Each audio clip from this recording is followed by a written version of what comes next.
আপনাদের সবাইকে সাদর আমন্ত্রণ জানাচ্ছি। আজকে রূপতুষ ডাইনারের রান্নাঘরে তৈরি হবে খুবই সহজ ফ্রুট কেক।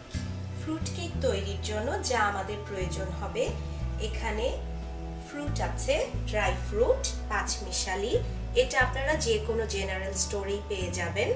সেই সাথে কিশমিশ আছে, আমি এখানে খুব বড় বড় কিশমিশ ব্যবহার করেছি। আর আছে সামান্য কিছু আলমন্ড চপড, এটাকে আমি সিদ্ধ করে নেইনি, এটা জাস্ট ছোট ছোট টুকরা করে নিয়েছি। সেই সাথে ময়দা লাগবে 2 কাপ, এটা আপনারা যে কোনো কাপেই ব্যবহার করতে পারেন, স্ট্যান্ডার্ড টি সাইজ। আর চিনি লাগবে 1 কাপ। তবে এই ক্ষেত্রে একটা কথা না বললেই না, ময়দা আর চিনির পরিমাপটা সব সময় একই কাপের হবে। যেই কাপের ময়দা আপনারা নেবেন সেই একই কাপের আপনারা চিনিটাকে পরিমাপ করে নিলে ভালো হয়।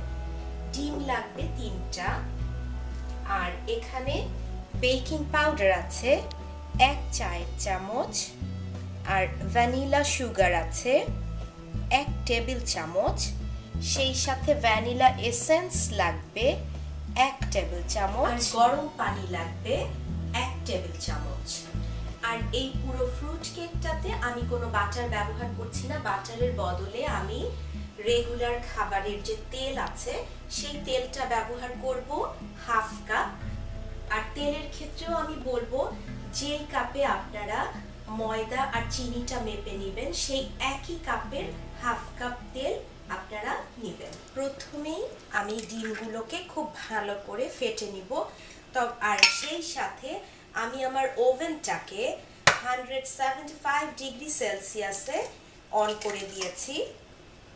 এই কেকটা পুরোটা প্রিপারেশন 175 ডিগ্রি সেলসিয়াসে 40 থেকে 45 মিনিট বেক হবে।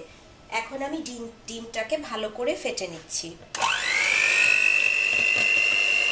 ডিমটাকে আমি বেশ কিছুটা ফেটে নিয়ে এবার এই ডিমের মধ্যে অর্ধেকটা পরিমাণ চিনি দিয়ে আবার ফেটে নিব। পুরোটা চিনি আমি একবারে দিব না, আমি অর্ধেকটা চিনি দিয়ে দিলাম। এবার ডিমটাকে আমি আবার ফেটে নিব।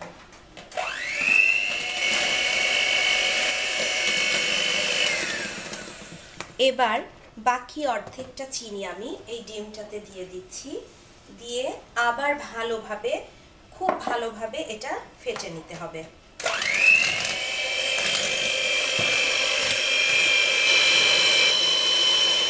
ডিম আর চিনির প্রিপারেশনটাকে আমি প্রায় 20 মিনিটের মতো খুব ভালো করে ফেটে নিয়েছি। এটা একটা ঘন ক্রিমের মতো হয়ে গিয়েছে, আশা করি আপনারা বুঝতে পারছেন। ডিম আর চিনিটাকে যত ভালো করে বেশি সময় নিয়ে আস্তে আস্তে করে ফেটানো যায়, তত আমাদের যে কেকটা সেটা ততটা সফট হয়।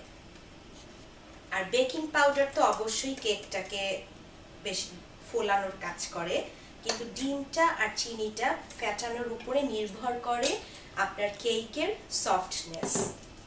এবার আমি যেটা করব, ডিম আর চিনির প্রিপারেশনটায় ভ্যানিলা সুগার আর বেকিং পাউডারটা মিলিয়ে দিব।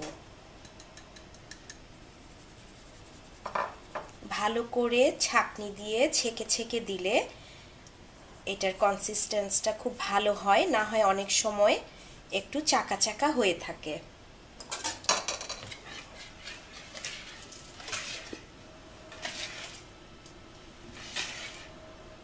আর বেকিং পাউডারটা এই ডিমের প্রিপারেশনে যখন মিলিয়ে ফেলবেন, তখন এই প্রিপারেশনটাকে খুব জোরে জোরে না ফেটানোই ভালো, তখন কেকটা শক্ত হয়ে যায়। এবার আমি এখানে ভ্যানিলা এসেন্স যেটা আছে সেটা দিয়ে দিচ্ছি।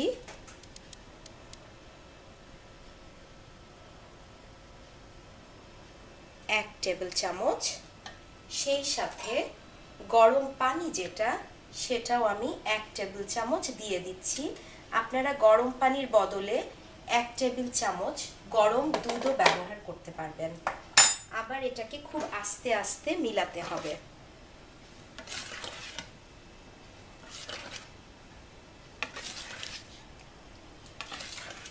ভ্যানিলা সুগার দিলাম, ভ্যানিলা এসেন্স দিলাম এই কারণেই যে অনেক সময় কেকের থেকে ডিমের খুব একটা স্ট্রং গন্ধ পাওয়া যায়।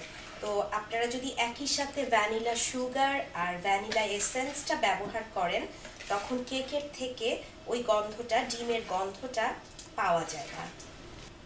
এবার আমি তেলটা দিয়ে দিব।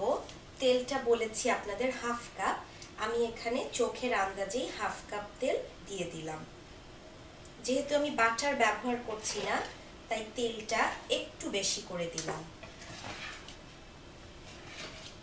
দিয়ে আবার এটাকে খুব ভালো করে মিলাতে হবে। এবার ময়দার পালা। ময়দাটাকেও চালনিতে ভালো করে চেলে তারপরে দিতে হবে যেন ভিতরে কোনো দলা পাকিয়ে না যায়। আর ময়দাটা মেলাবার সময়ও খুব আস্তে আস্তে মেলাতে হবে, কারণ এর আগেও বলেছি বেকিং পাউডার দেওয়ার কারণে যদি আমরা এটা খুব জোরে জোরে ফিটি তাহলে কেকটা শক্ত হয়ে যাবে। এবার আমি বাকিটা ময়দাও চেলে দিয়ে দিচ্ছি।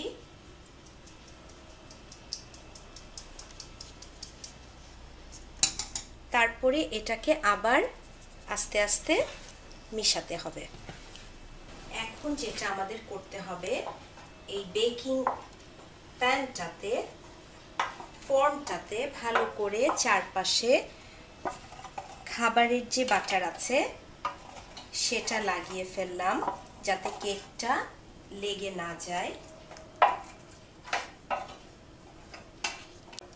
এই বেকিং ফর্মটাতে চারপাশে খুব ভালো করে বাটার লাগানো হয়ে গেল। এখন যেটা আমি করব, এই ফর্মটার মধ্যে নারিকেলের গুঁড়ো দিব, শুকনো নারিকেলের গুঁড়ো। আপনারা চাইলে এখানে নারিকেলের গুঁড়োর বদলে বিস্কিটের গুঁড়োও দিতে পারেন, কিন্তু নারিকেলের গুঁড়োটা দিলে কেকটার থেকে আরও সুন্দর একটা শুকনো নারিকেলের গন্ধ বের হয়। আমি এখানে গুঁড়ো নারিকেলটা দিয়ে দিচ্ছি। এই শুকনো নারিকেলটা ব্যবহারে দুটো কাজ হয়। একটা হলো অবশ্যই কেকটার থেকে খুব সুন্দর একটা নারিকেলের গন্ধ বের হয়, আর সেই সাথে কেকটা এই ফর্মের থেকে খুব সুন্দর করে খুলে আসে, যেটা বিস্কিটের গুঁড়াতেও আসে। এবার আমি তৈরি করে রাখা মলটা এখানে ঢেলে দিচ্ছি।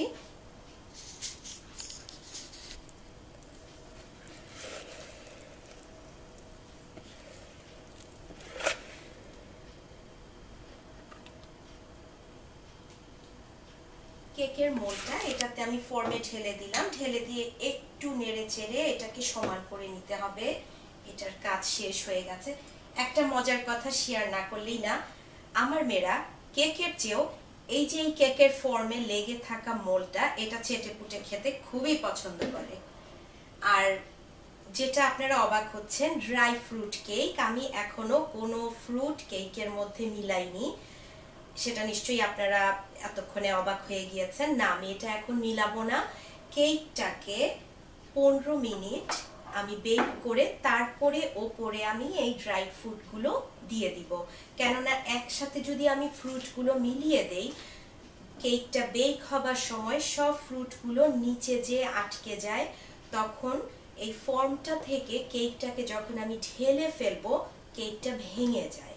তো সেই জন্য কেকটাকে 15 মিনিট বেক করার পরে আমি এই ফ্রুটগুলো ওপরে ছিটিয়ে দিব, দিয়ে আবার বাকিটা সময় বেক করব। এখন আমি 175 ডিগ্রি সেলসিয়াসে কেকটাকে বেক করতে দিলাম। 15 মিনিট পরে আবার ফিরে আসলাম। এখন কেকের যে ফর্মটা সেটা বের করে ফেলবো।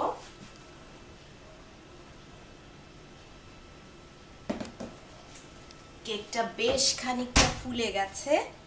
এবার আমি এই ফর্মের উপরে এক এক করে এই ড্রাই ফ্রুটগুলো দিয়ে দিচ্ছি। এতে ড্রাই ফ্রুটগুলো একদম ভিতরে ঢুকে আটকে যাবে না।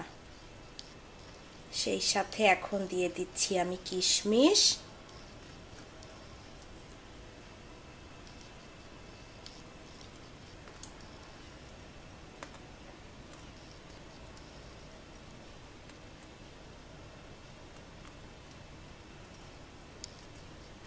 এবার যেটা করতে হবে আমাদেরকে, একটু আস্তে আস্তে করে এগুলোকে ভিতরে, সামান্য একটু ভিতরে ঢুকিয়ে দিতে হবে। যে কোনো কাঁটা চামচ বা কাঠি দিয়েই আপনারা এটা করে ফেলতে পারেন। বেশি ভেতরে না, খুব সামান্য একটু ভেতরে ঢুকিয়ে দিতে হবে।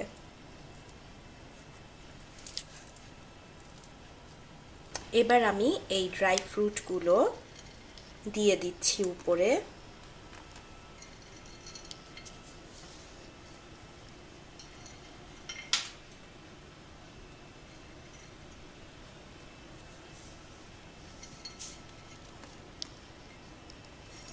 এবার এই ড্রাই ফ্রুটগুলোকেও একই প্রসেসে কাঠি দিয়ে একটু ভিতরে গুজে গুজে দিতে হবে, যেন এগুলো কেকটা যখন আমরা ঢালবো তখন যেন এগুলো খুলে খুলে না আসে।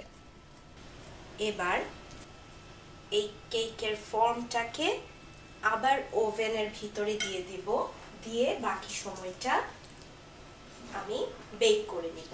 আর পুরো বেকিং টাইমটা আপনাদের আমি আগেও বলেছি 40 থেকে 45 মিনিট। কেকটা বেক হয়ে গিয়েছে, আর এটা ভালো করে হয়েছে কিনা সেটা দেখার জন্য এখানে আমি একটা স্টিক ঢুকিয়ে দিলাম। হ্যাঁ, এটা খুব ভালো করে হয়ে গিয়েছে। এখন আমাদেরকে এটা ঠান্ডা করতে হবে। এটা বেশ গরম আছে, এটা একটা ঠান্ডা জায়গায় রেখে ঠান্ডা করে নিব। কেকটাকে এখন আমি ঢেলে ফেলবো। যেহেতু কেকটা পুরোপুরি ঠান্ডা হয়নি, তাই একটু ফর্মের মধ্যে রেখেই এটাকে নাড়িয়ে নিচ্ছি, না হয় এটা ভেঙে যেতে পারে। আর যদি কেকটা ভালো করে ঠান্ডা হয়ে যায় তখন এটাকে নাড়ানোর দরকার হয় না। কেকটাকে 15 মিনিট বেক করে তার উপরে আমি ফ্রুটগুলো দিয়েছিলাম দেখে নিচে কোনো ফ্রুটগুলো লেগে যায়নি। এখন আমি কেকটাকে কেটে ফেলছি। সবচেয়ে ভালো হয় আপনারা যদি খুব ভালো করে ঠান্ডা করে তারপরে কেকটাকে পিস করেন, কিন্তু এখানে সময়ের স্বল্পতার জন্য আমি এখনই কেকটাকে কেটে ফেলছি আপনাদেরকে দেখানোর জন্য। কেকটাকে আমি প্লেটে তুলে ফেললাম কয়েকটা পিস। কেকটা খুবই সফট হয়েছে। ডিমটা ফ্যাটাবার উপরে, এর আগেও বলেছি আপনাদেরকে, ডিমটা ফ্যাটাবার উপরে আর বেকিং পাউডার অ্যাড করার পরে যত আস্তে আস্তে নাড়া যায় তার উপরে কেকের সফটনেসটা নির্ভর করে। তৈরি হয়ে গেল আজকের মতো ড্রাই ফ্রুট কেক। আশা করি রেসিপিটা আপনাদের ভালো লাগবে। আর সেই সাথে বলবো, ভালো লাগলেও জানাবেন, ভালো না লাগলেও জানাবেন। সবাই ভালো থাকেন, সুস্থ থাকেন, সুন্দর থাকেন।